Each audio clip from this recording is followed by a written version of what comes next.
Radio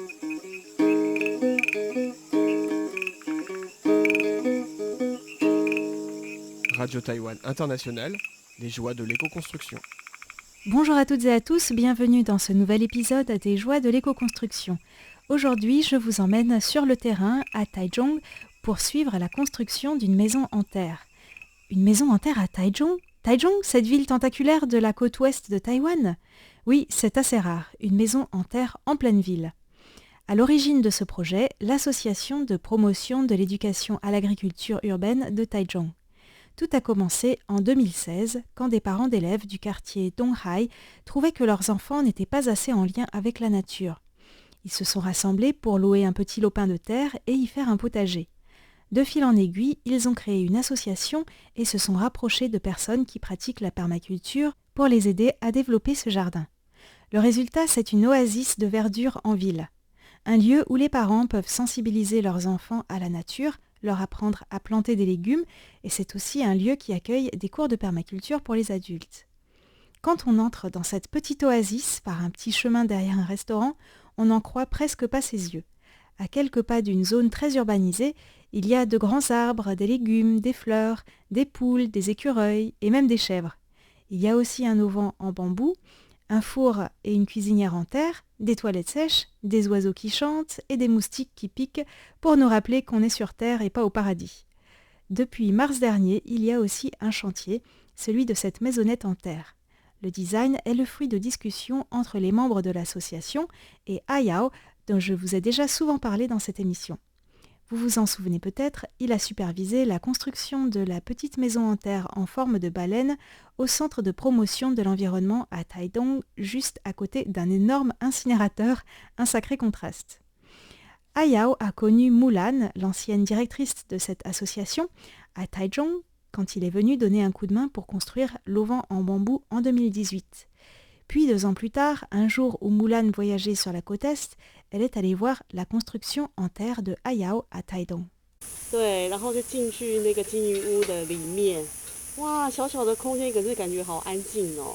Je suis entrée dedans la maisonnette en terre en forme de baleine. Waouh, c'était petit mais très apaisant à l'intérieur. J'ai été impressionnée par l'épaisseur des murs en terre et je me suis sentie bien. L'ambiance était chaleureuse. À l'extérieur, il faisait très chaud, mais à l'intérieur, il faisait frais. Je me suis dit que ce serait super si l'on pouvait construire un espace comme ça à Taichung, car on meurt de chaud en été. En plus, ce serait parfait à la fois pour se reposer et pour accueillir les cours de design en permaculture. C'est vrai que tous les ans, pendant les cours, on parle d'éco-construction, mais on n'a pas forcément l'occasion d'en faire l'expérience. Là, construire cette maisonnette en terre, cela permet aux élèves et aux volontaires de participer, et ensuite, c'est dans cette maisonnette en terre qu'ils suivent les cours. Ce sera la preuve que oui, c'est possible de construire en matériaux naturels, comme on l'explique en cours. C'est très important dans leur apprentissage. Voilà donc comment de fil en aiguille, Ayao en est venu à superviser la construction de cette nouvelle maison en terre à Taichung. Plus précisément, il s'agit d'une construction en sac de terre.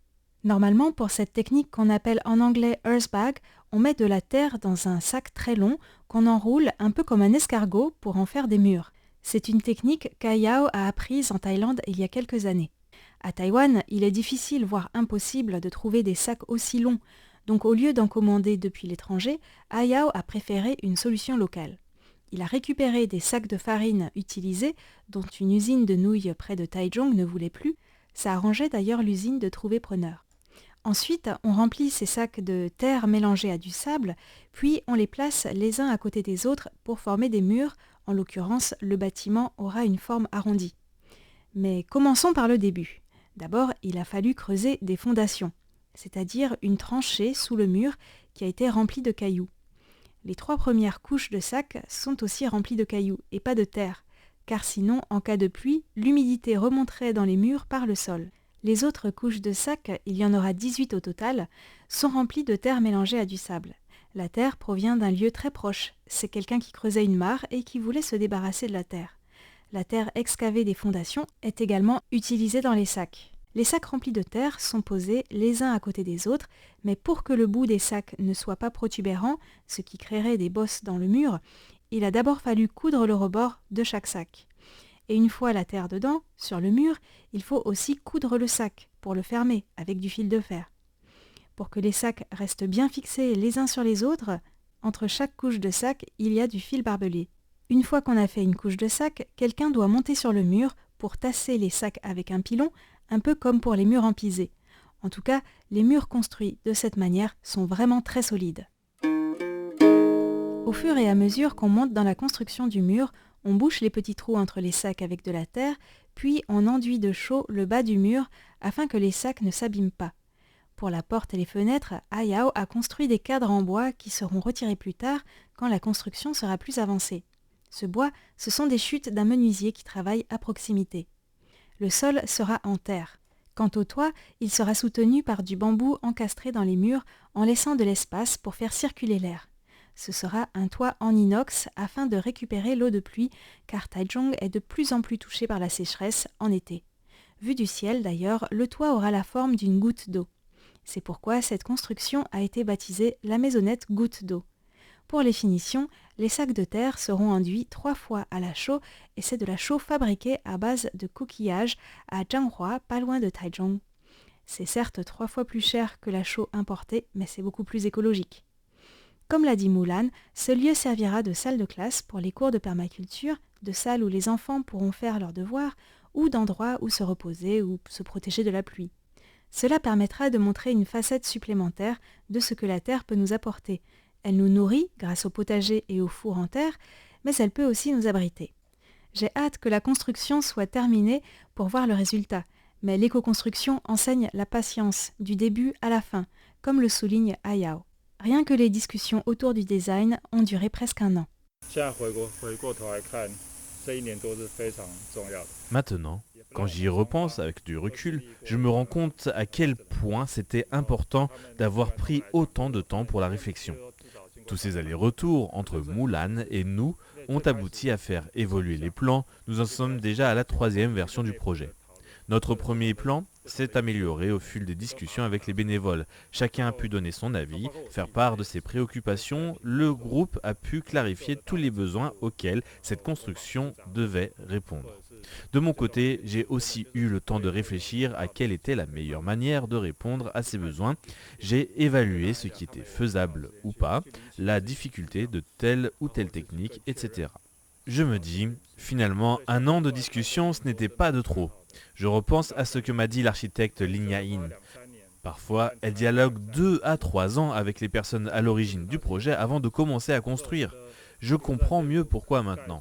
En fait, l'idéal pour une construction en matériaux naturels, c'est de se dire qu'il faut environ 2 ans pour la construction et au moins 1 an au préalable pour réfléchir au design et se préparer psychologiquement. C'est un processus au long cours. Cette fois-ci, Ayao a réalisé des simulations sur ordinateur pour vérifier l'exposition aux rayons du soleil en été et en hiver afin de trouver la bonne longueur pour le débord de toit. En hiver, les rayons du soleil pourront entrer dans la classe, mais pas en été quand le soleil est plus haut dans le ciel. C'est un principe de base des maisons passives. Il a aussi fait des plans par ordinateur, c'est plus précis, mais Ayao trouve quand même que le plus utile, c'est la maquette. Pouvoir la manipuler entre ses mains permet de stimuler l'imagination.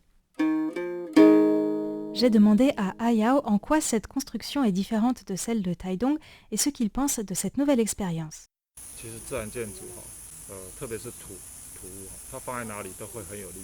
En fait, où que l'on construise en matériaux naturels, cela donne une certaine énergie, mais cette énergie est différente selon le lieu.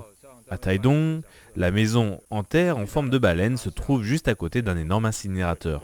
Sa force est de stimuler la réflexion, justement par ce contraste. Pour moi, l'éco-construction, ça ne se limite pas à l'architecture, c'est le reflet de notre réflexion sur comment on pourrait vivre plus en harmonie avec la nature, de manière durable et qui fait sens en lien avec l'environnement immédiat.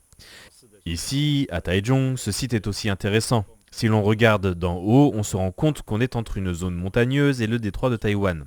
Avec l'extension de la ville de Taichung, on est maintenant dans une zone urbaine.